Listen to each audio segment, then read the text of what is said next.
Oh, on the top it says Cook and Corliss podcast with BRI Bagwell. It's happening. It's happening. We're here. We are doing this. I'm so excited. We're going to do the podcast, the Cook and Corliss podcast. We've got great guests on the way. I know you're excited about it. Let me see you shake it. Let me see you shake it, Corliss. Oh my gosh. Shake it! What kind of energy is this? Shake it. Shake it! Yeah. Welcome to the Cook and Corliss podcast. Corliss, how you doing today? I'm great. Our first ever. I can't believe we're finally doing this. We've only been in the Cook and Corliss relationship for like 5 years. I'm really excited about having some cool conversations with some of our artists. And I think you can attest to this, that we said to ourselves, let's do something very 2013 and start a podcast. Let's do it. Something so like 2013. Late to the party always. Hey, we were the first ones to ever have a Christmas show, so let's be fair. But we're not doing Christmassy things. As a matter of fact, you just got off a vacay, so like let's hear vacay because it looked beautiful. I found out that the weather was going to be decent for 2 days. Man, when you're a Texan, you're like, oh, what days are those? So my son started school today, and I realized, well, I need to go take him to Turner Falls. So we had a great time exploring some caves, going hiking, going swimming, spending time with my dad. It was a fun time.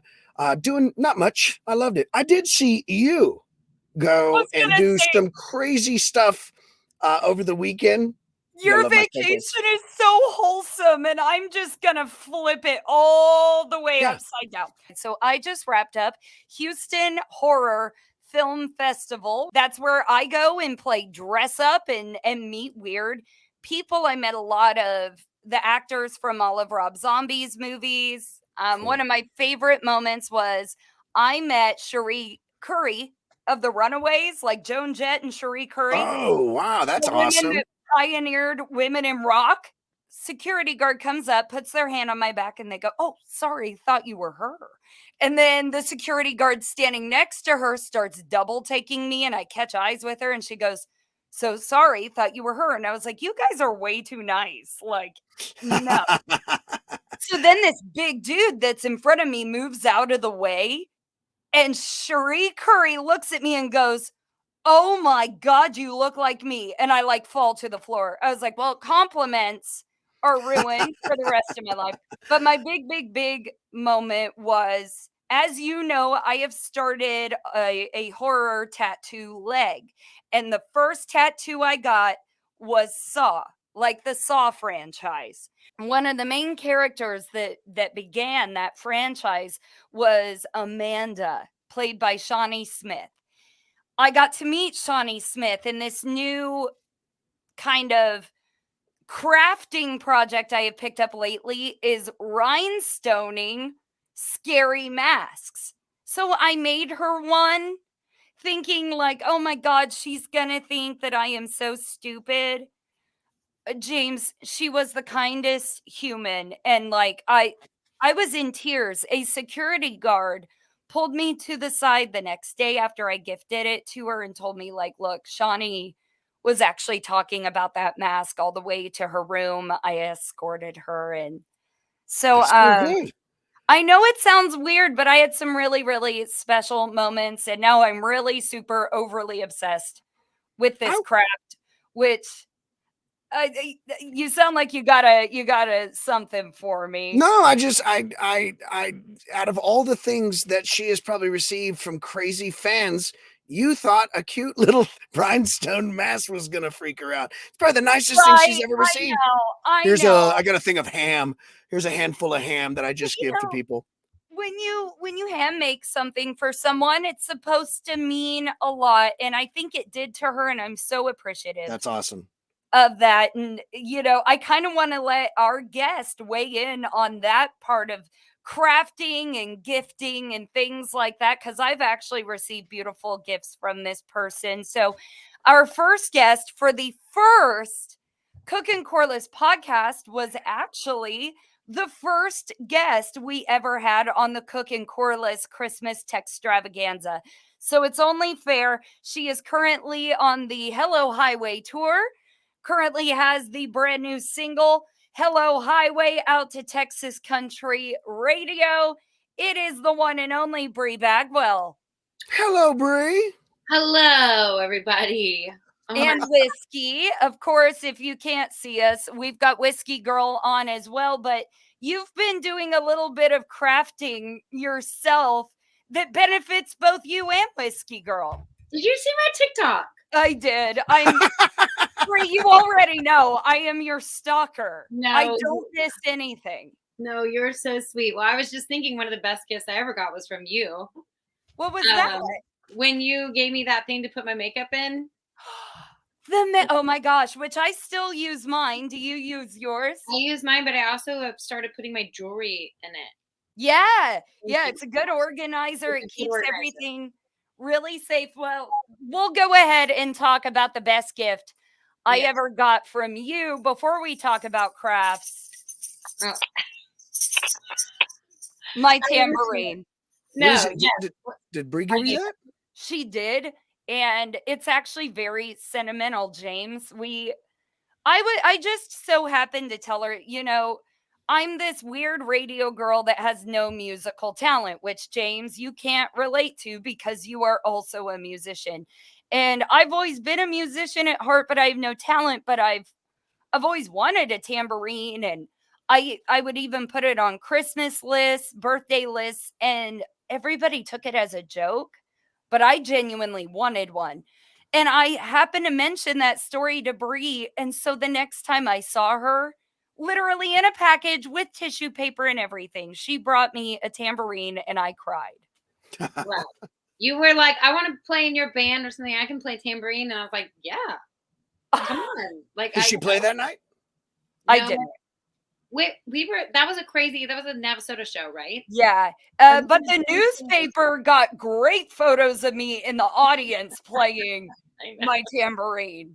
I know. We had 2 shows that day, and I remember it just being like a whirlwind. And I was like, I have to give Corliss this tambourine. Like, nobody understands the urgency.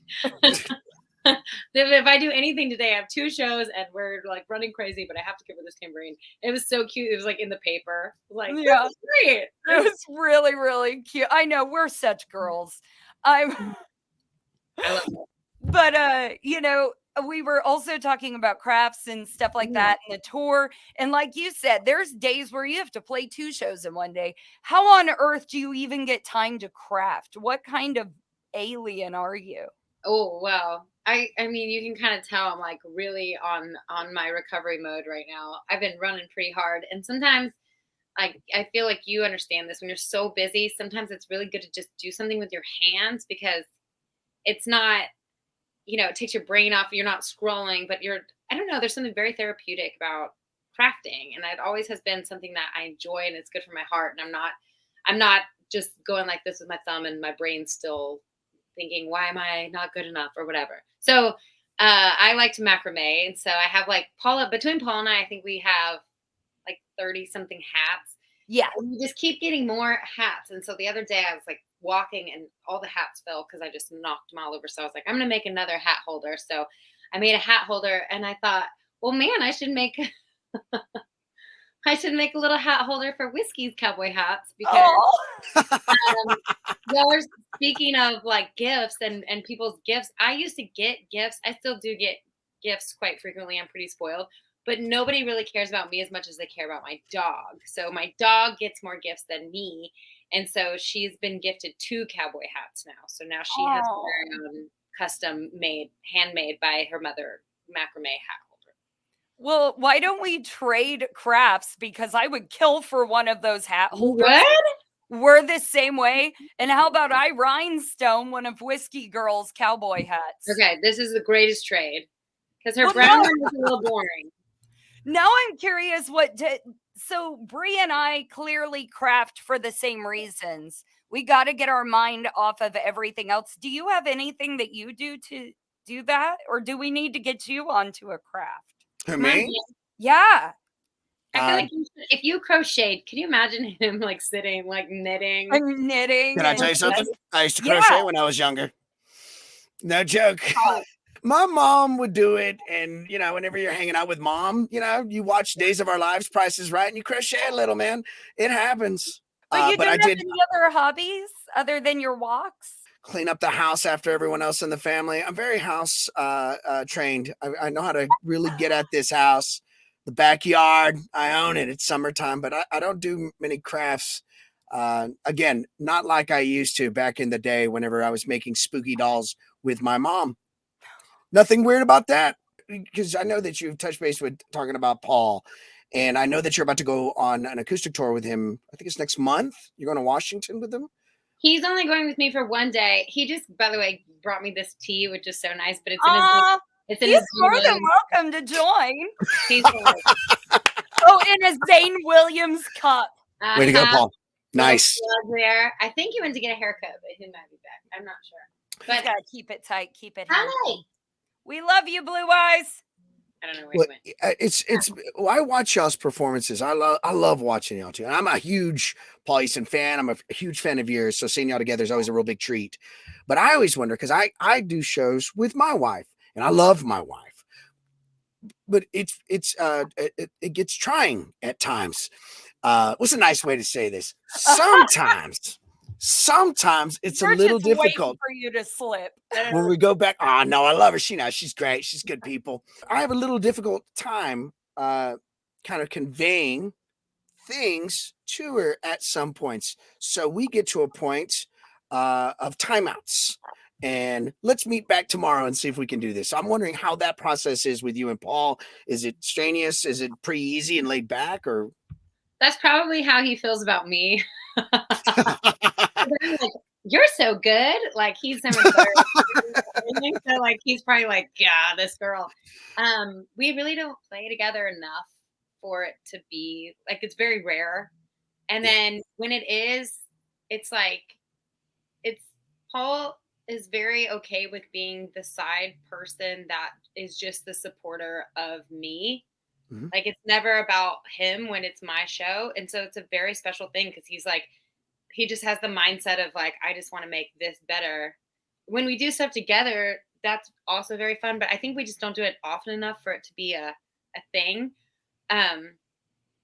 We do a little bit more of that, like when we record, because we have our home studio here. That is a little bit harder for me, because it's such a vulnerable thing when you're recording, and sometimes I'll get upset because I'm like, I suck at this and you're so much better.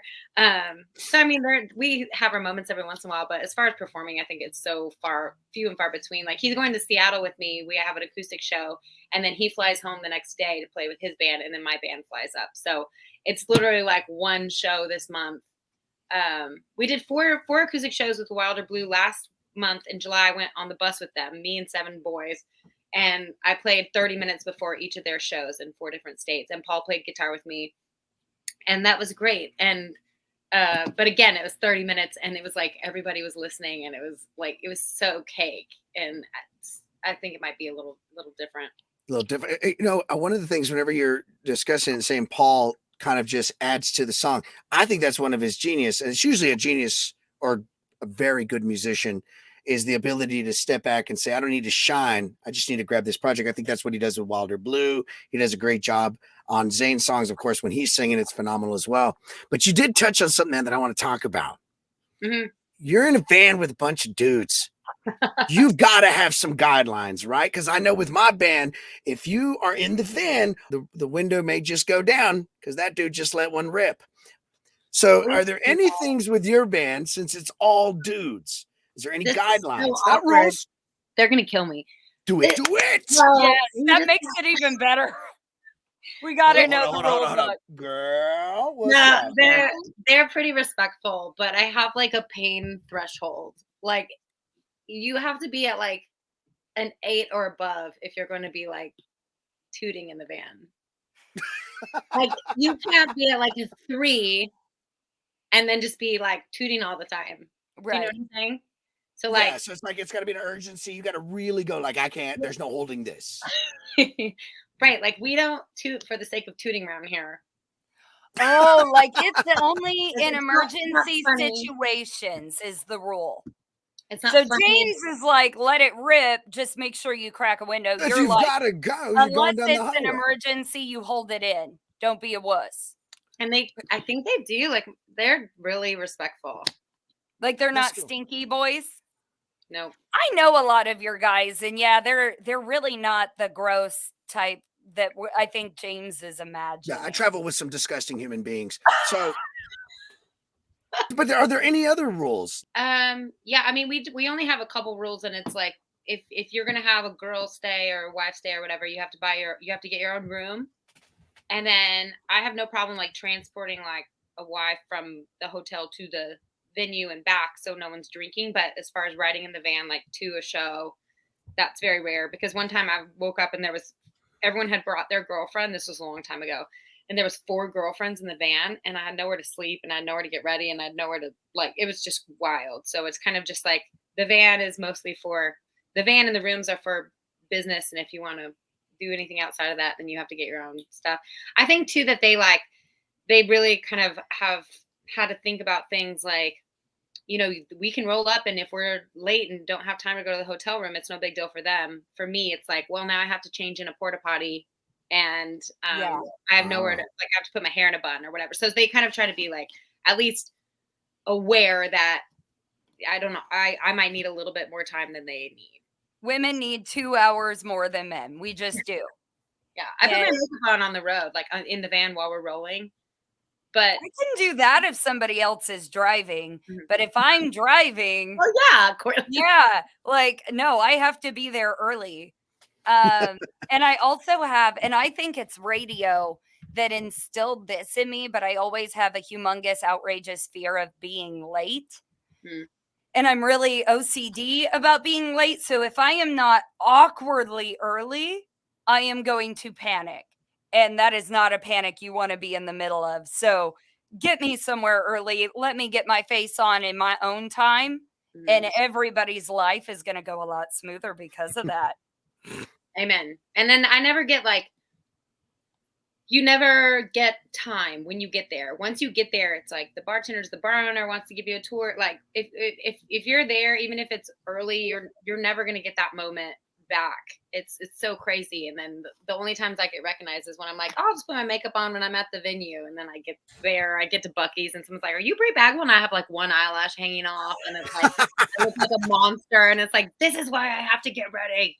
Can I tell you my favorite TRRR favorite memory of all time? This is back when I smoked a lot of cigarettes, so I had just barely rolled out of bed looking like something that Satan drug up, and went down for my morning smoke, and here comes BRI BAGWELL in her PJs, definitely, but with the red boots and her PJs, and then we were talking back and forth about last night, and oh my gosh, we had too much to drink. And I don't know if you knew this, but the entire time your eyelash was like hanging off and fluttering at me. Totally.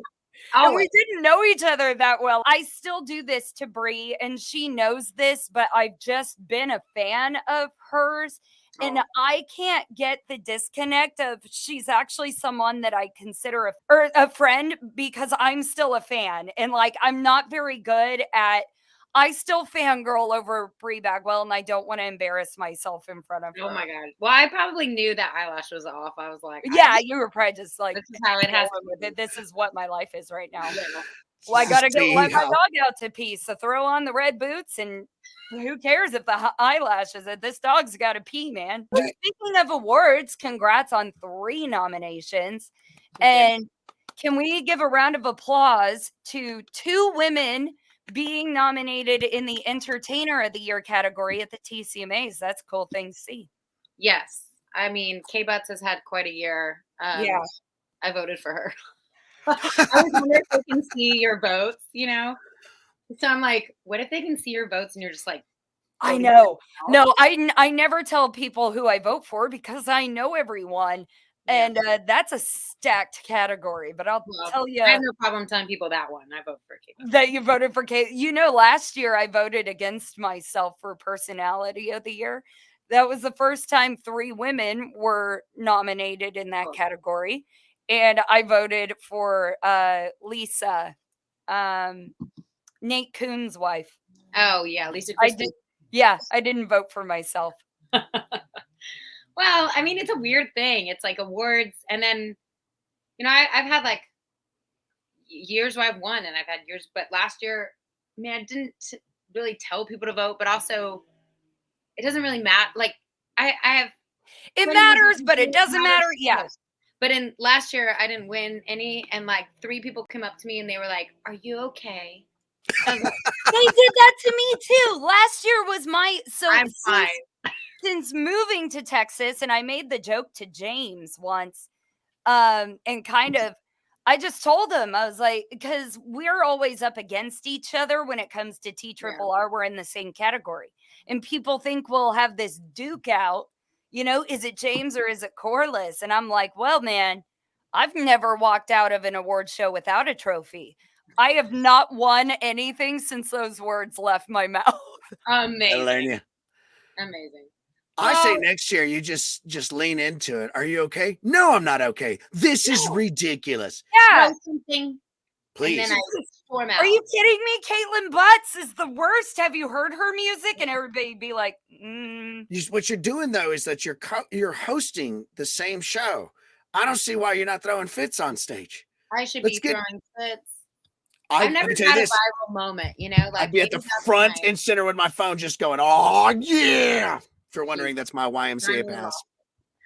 Nice. I've tried to add some humor in there, and sometimes it has landed and sometimes it has not. So when you go back there, I think we should go like a whole, like you guys go in a whole like Carrie Underwood, Brad Paisley intro moment. Oh yeah. Where everyone kind of makes fun of everyone. Yes.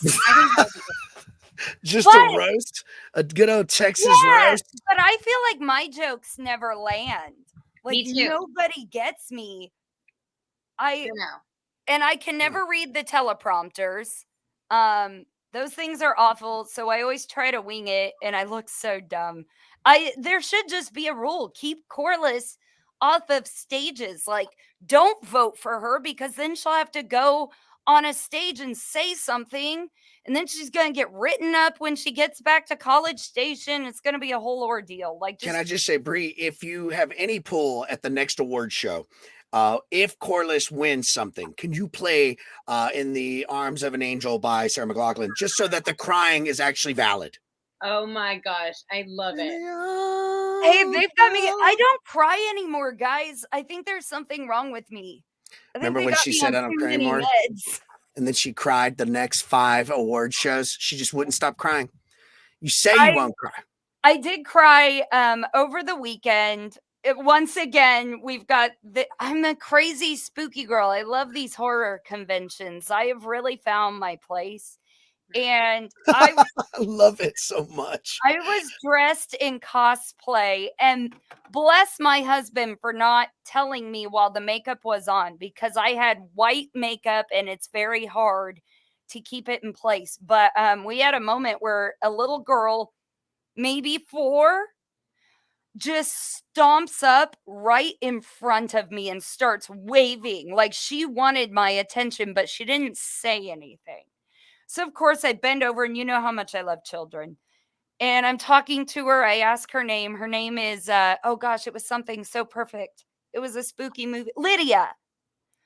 Her name was Lydia, and she was dressed as a black cat, because black cats are supposed to be scary. And we're just having this sweet little conversation back and forth. And I'm like, okay, Lydia, I got to go. Bye. Adam waits until later to tell me that he was talking to her dad while I was talking to her. And I guess they were up in the restaurant having dinner, and she saw me in my sparkly outfit and had to talk to me, and like had to interrupt dinner to come talk to me. And I fell to the floor and started bawling my eyes out because a 4-year-old wanted to talk to me. So it's not that hard to make me cry. It's really not. I would think a 4-year-old at a horror con is scarier than anything else you would ever see. There's kids everywhere. It's so kids are scary. Carol Ann from Poltergeist. That's Bree, do you watch horror movies, Bree? Yeah. No, because I'm a sane human being. No, I do not. I'm just Well, kidding. I wear my mental illness on my sleeve. Thank I'm you with very you. much. I love it. Like, I I'm love a it. sane person. No, I'm totally joking. I listen to a lot of murder podcasts. I'm really into true crime. So I have the same thing, but just on the true crime level. And Paul will come around the corner, and I'll like jump, and he's like, "I live here." I'm like, "I know." But I have to listen to because it keeps me, driving on the road, and I love it. Do you feel that the true crime podcast stuff, do you think, because this is what I hear, it makes you kind of aware a little bit more of signs that if stuff like that was to happen to you? Yeah, I mean, I'm maybe on the edge of paranoid, but We're women. Keep that in mind. We are women. We're No, kind that's of what I hear scared. is that Yeah, we're scared and looking over our shoulder always, especially when you're as famous as Brie. yeah, and I'm Well, sure like, Bree is touring and going places. Yeah. And I would think that the true crime thing is like if she saw someone at a gas station, like, I saw this in episode 5. So I can exactly. imagine you just Yeah, want to be my mom prepared. was like that too. My mom would forward me. I mean, back when email forwards, like it'd be like, "Don't smell perfume in the parking lots. It's a roofie." Like with my mom was like the OG true crime. Like she was always paranoid. She always carried the key between her fingers. So I kind of grew up like being a little paranoid. And then I was a bartender in college, and I used to go home with a bar key and a pocket full of cash, and it was like I just always. So I feel like I've always just. And my mom worked in the courthouse that Ted Bundy escaped from, the jail he escaped from, and she like typed a letter for him, and he like touched her shoulder, and so she was always like, What? I've been fascinated since I was a little girl, and so Ted Bundy touched your mom. Let's go back. Let's talk Ted Bundy. Let's talk your mom now. I know. Ted Bundy. She was a secretary at the district attorney's office in Colorado. And she said to get to her office every day, she would have to pass by his jail cell every day. And he would just be like watching her and like whistling, which is the creepiest thing. And then Did you cat call Stuart? That's what I was going to ask. He cat called your mom? I think he was just whistling a melody, like not like just like creepy melody whistling. I don't know. Like a dating game? What the heck? That's weird. And then he represented himself, so she had to type a letter for him. So he came up, and he was chained, his hands and his feet were chained, and then he like put his hand on her shoulder. I hope I'm not messing this up, Mom. But that was, and then she moved back to New Mexico and married my dad, and she got a call from that district attorney, and they said he'd escaped. He starved himself and like. Yeah, I know that story. Yeah, so he was like, just be careful. He's on the loose or whatever. Like, I'm going to have nightmares tonight. See, I can watch all the scary movies, but I can't do real life. I can't. I'm going to have nightmares now because of you. I'm sorry. We're the opposite because I can't watch horror movies, but I can do true crime. They're not real. They're not real. Ted Bundy is. I don't know what's wrong with me. I'm crazier than you, see? I guess so. We're just going to let it all hang out, the psycho horse you just gave us just now. Like, hey, what's going on? We would get the three of us together for a podcast, and James is the normal one. Like, weird. Speaking of podcasts, that's not happening at all. But before we wrap up, we do need to talk about your podcast. You now have your OnlyFans. What's going on with that? I love it. I can't believe you're finally doing this too. Tell me more.